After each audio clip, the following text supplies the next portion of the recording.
A United States Navy carrier strike group represents more firepower than most nations possess in their entire military. A floating city of 7,500 personnel, 90 aircraft, and guided missiles that can strike targets 1,000 miles away while defended by layered systems designed to destroy anything that gets close. We start with the centerpiece that everything else exists to protect and enable. Nimitz-class, or Gerald R. Ford-class aircraft carrier. The nuclear-powered supercarrier displacing over 100,000 tons and stretching longer than 3 football fields. These aren't just ships. They're sovereign American territory that moves anywhere on Earth without requiring fuel for 25 years. The flight deck is 4.5 acres of sovereign United States that can park off hostile coastlines and establish air superiority before enemy forces understand the war has started. Nimitz-class carriers have been doing this since the 1970s with proven reliability. Ford-class carriers represent the next generation. Electromagnetic catapults replace steam systems. Advanced reactors generate enough power for energy weapons. And automation reduces crew size by 700, while increasing sortie rates. Either variant carries approximately 90 aircraft, launches strikes around the clock, and serves as the command center for the entire strike group. Sinking one requires getting through defensive layers designed by people who studied what happened to carriers that were sunk, and engineered solutions to prevent it from ever happening again. Carrier Air Wing. The 90 aircraft embarked on the carrier represent more air power than most nations possess entirely. These aren't just defending the carrier. They're projecting American power across 500-plus miles of ocean and land, conducting strikes, establishing air superiority, and creating the offensive threat that justifies the carrier's existence. F-18EF Super Hornet. The workhorse strike fighter that dominates carrier air wings with 2 436 aircraft embarked on each carrier. These conduct air superiority, ground attack, reconnaissance, and aerial refueling missions with equal competence. With AIM-120, AMRAM air-to-air missiles, JDAM precision bombs, Harpoon anti-ship missiles, and air-to-ground weapons. These provide flexible strike capability against any target type. Combat radius exceeds 450 miles, extended significantly with aerial refueling. When Super Hornets launch from a carrier, they establish air superiority across an area the size of Texas. F-35C Lightning II. The stealth variant that's transforming carrier aviation by making detection nearly impossible until weapons are in flight. Advanced sensors provide 360-degree situational awareness that pilots describe as seeing through the aircraft. Each carrier air wing is integrating 1012F, 35Cs, providing stealth penetration capability that older fighters can't match. When F-35Cs operate alongside Super Hornets, they form hunter-killer teams, where stealth aircraft designate targets that conventional fighters destroy with long-range missiles. EA-18G Growler, the electronic warfare variant that doesn't carry bombs. It carries jamming pods that render enemy air defenses useless. 4 to 5 Growlers per carrier provide electronic attack capability that protects strike packages by disrupting radar, communications, and fire control systems. When Growlers are active, enemy surface-to-air missiles launch at ghosts, while American aircraft slip through electromagnetic chaos and destroy their targets.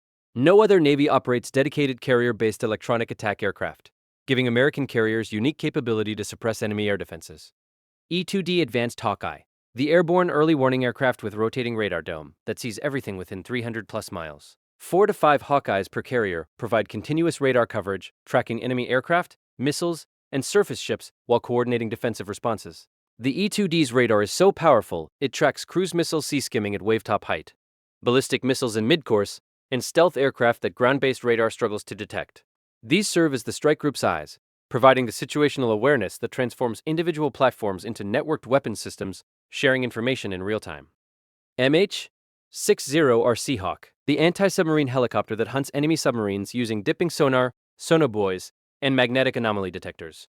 Each carrier embarks 6 to 8 Seahawks for anti-submarine warfare, searching vast ocean areas for submarines that pose the greatest threat to surface ships. These carry Mk-54 torpedoes at home on submarine acoustic signatures, and they coordinate with surface ships and P-8 Poseidon aircraft to prosecute submarine contacts. When Seahawks are active, submarines face detection from multiple sensors simultaneously, making survival extremely difficult. MH-60S Seahawk, the utility variant that conducts vertical replenishment, search and rescue, special operations support, and mine countermeasures. These keep the carrier group supplied, recover downed pilots, and neutralize mines that threaten safe passage. C. 2A Greyhound, or CMV. 2B Osprey, the carrier onboard delivery aircraft that moves personnel, mail, and critical spare parts from shore bases to carriers at sea. Without logistics, carrier operations stop. These aircraft maintain a supply chain that keeps carriers operational thousands of miles from home ports. Moving on to the cruisers and destroyers that form defensive layers. Ticonderoga-class guided missile cruiser. The air defense command ship equipped with Aegis combat system that can track hundreds of targets simultaneously and coordinate battle group air defense. One cruiser typically deploys with each strike group, serving as air warfare commander. With 122 vertical launch cells loaded with SM-2, SM-3, SM-6, and Tomahawk missiles, these provide long-range air defense, ballistic missile defense, and land attack capability. The SPY-1 radar tracks everything from sea-skimming cruise missiles to ballistic missiles in space, providing the comprehensive picture that defensive systems require. SM-2 Standard Missile, the medium-range surface-to-air missile that forms the outer air defense layer, intercepting aircraft and anti-ship missiles at ranges exceeding 100 miles. These use semi-active radar homing, riding radar beams to targets before activating onboard seekers for terminal intercept. When enemy aircraft or missiles approach the strike group, SM-2S launch first, destroying threats before they reach weapon release range. SM-3 Standard Missile, the ballistic missile interceptor that destroys incoming ballistic missiles in space during mid-course flight, with ranges exceeding hundreds of miles and intercepting targets outside the atmosphere. These provide theater ballistic missile defense that protects not just the strike group, but allied nations and forward bases. SM-6 Standard Missile, the most advanced surface-to-air missile in American inventory, capable of intercepting aircraft, cruise missiles, and ballistic missiles in terminal phase. With ranges exceeding 200 miles and active radar homing that doesn't require ship-based illumination, these provide defensive capability against saturation attacks, where multiple threats arrive simultaneously. SM-6 can also conduct anti-surface warfare, hitting enemy ships at extreme range with guidance from E-2 Hawkeyes or other aircraft. Tomahawk cruise missiles, the land attack weapons loaded in vertical launch cells that strike targets over 1,000 miles inland with 1,000-pound warheads. When strike groups launch Tomahawks, they destroy enemy command centers, air defenses, and critical infrastructure before aircraft even launch. Maritime strike variants target enemy ships at long range. Arleigh Burke class guided missile destroyer, the workhorse surface combatant that typically deploys 2 to 3 destroyers with each carrier strike group. Each destroyer carries 96 vertical launch cells loaded with missiles for air defense, anti-submarine warfare, and land attack. The Aegis combat system provides 360-degree radar coverage and automated engagement capability that responds to threats faster than human operators could manage. These destroyers form layered defense rings around the carrier, positioned to intercept threats at maximum range. RIM-162 ESM. The evolved Sea Sparrow missile provides point defense against missiles that penetrate outer defensive layers. With ranges around 30 miles, these intercept sea-skimming cruise missiles and aircraft in the terminal attack phase. Multiple ESSMs pack into single vertical launch cells, providing deep magazines for sustained defense.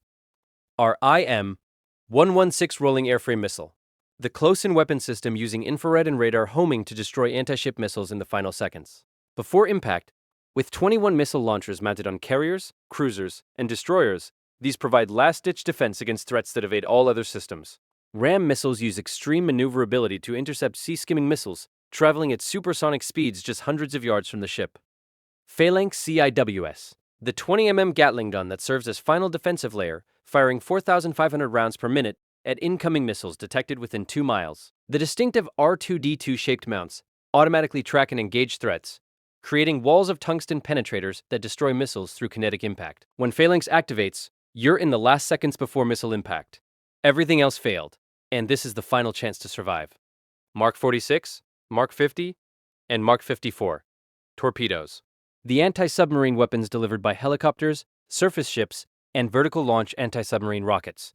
These home on submarine acoustic signatures, maneuvering to intercept even if the submarine takes evasive action. Modern variants use advanced guidance that distinguishes submarines from decoys and countermeasures. RUM-139 VLS Rock, the vertical launch anti-submarine rocket that delivers torpedoes to submarine contact locations miles away.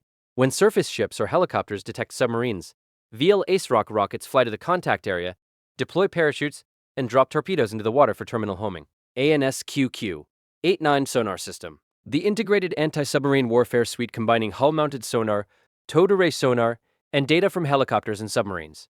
This provides comprehensive underwater picture, detecting submarines at ranges where they can be engaged before launching weapons. Modern variants detect extremely quiet submarines that older systems miss. SLQ-32 Electronic Warfare System, the system that detects, identifies, and jams enemy radar and fire control systems. When enemy missiles launch, SLQ-32 detects their radar seekers, identifies the threat type, and automatically deploys countermeasures, while queuing defensive weapons. Upgraded variants can jam enemy radars, disrupting targeting before missiles even launch. Nolka decoy system. The hovering rocket-propelled decoy that flies away from the ship while emitting radar signals mimicking the launching vessel. When anti-ship missiles approach, Nolka launches and attracts the missiles away from the actual ship, decoying them into empty ocean. Chaff and flare dispensers. The basic countermeasures that create radar-reflective clouds and infrared signatures to decoy missiles. When ships detect missile launch, automated systems deploy chaff and flares while maneuvering and activating jamming. Moving on to submarines that provide forward defense and offensive strike capability. Virginia-class or Los Angeles-class attack submarine.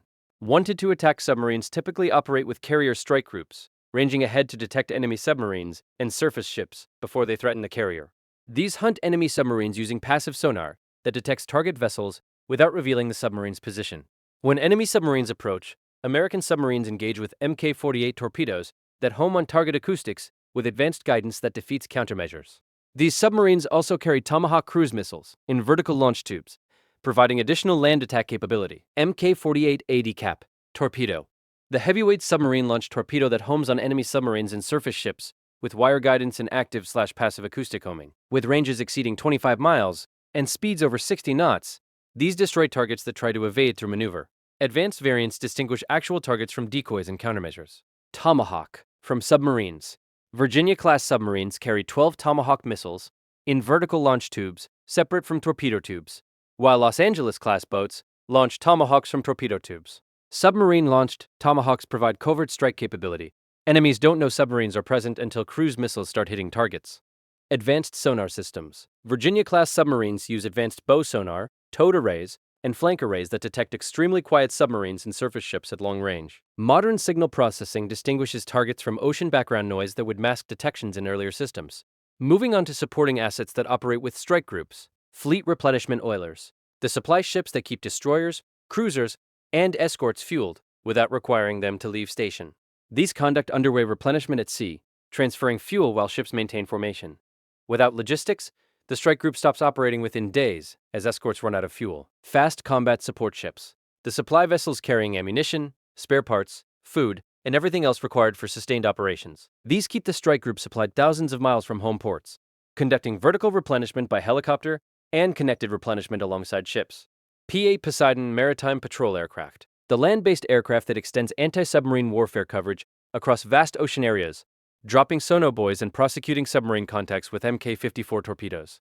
These coordinate with surface ships and submarines, providing aerial coverage that fills gaps in surface sensors. Moving on to the defensive tactics and operational employment. Layered defense. Strike groups don't rely on single defensive systems. They employ multiple overlapping layers designed so that threats must defeat several systems sequentially before reaching the carrier. E-2 Hawkeyes detect threats hundreds of miles away. F/A-18s intercept enemy aircraft before weapon release. SM-2 and SM-6 missiles destroy incoming missiles at long range. ESSM provides medium-range defense. RAM and phalanx engage in close range. Electronic warfare disrupts targeting throughout. Decoys seduce missiles away from ships. Every layer has redundancy and backup systems. Networked sensors. Modern strike groups share sensor data across all platforms, in real time using Link 16 and other networks. When E-2 Hawkeyes detect threats, that information instantly appears on destroyer combat systems, aircraft displays, and carrier command centers. Surface ships detect submarines and transmit that data to helicopters for prosecution. F-35s detect air defense systems and cue Growlers for jamming while Super Hornets launch HARM anti-radiation missiles. This networking multiplies effectiveness because individual platforms operate as coordinated system rather than independent units. Maneuvering and formation. Strike groups don't sit stationary waiting to be attacked. They maneuver constantly, changing speed and heading to complicate enemy targeting. Escorts position themselves between threats and the carrier, placing their defensive systems optimally. Formation spacing prevents single weapon from damaging multiple ships while keeping all platforms within mutual support range. Offensive operations. The best defense is destroying enemy weapons before they launch. Strike groups conduct suppression of enemy air defenses, hitting radar sites, missile batteries, and command centers before they can threaten the formation. Submarines hunt enemy submarines before they reach attack positions. Aircraft destroy enemy bombers and maritime strike aircraft at their bases. This forward defense reduces threats before they become immediate dangers. Moving on to the threats that could potentially overwhelm defenses. Massed anti-ship missile attacks. The primary threat to carriers is saturation, launching more missiles simultaneously than defensive systems can engage. Modern anti-ship missiles, like Russian P-800 Onyx, travel at Mach 2.5+ at wavetop height, giving defensive systems seconds to engage. Chinese YJ-18 missiles accelerate to Mach 3+ in terminal phase. DF-21D anti-ship ballistic missiles descend from space at hypersonic speeds. If an adversary launches 50+ modern anti-ship missiles simultaneously from aircraft, ships, submarines, and shore batteries while coordinating arrival times, defenses face impossible mathematics. Not enough missile interceptors, not enough firing time, not enough tracking channels to engage everything. Submarine wolf packs.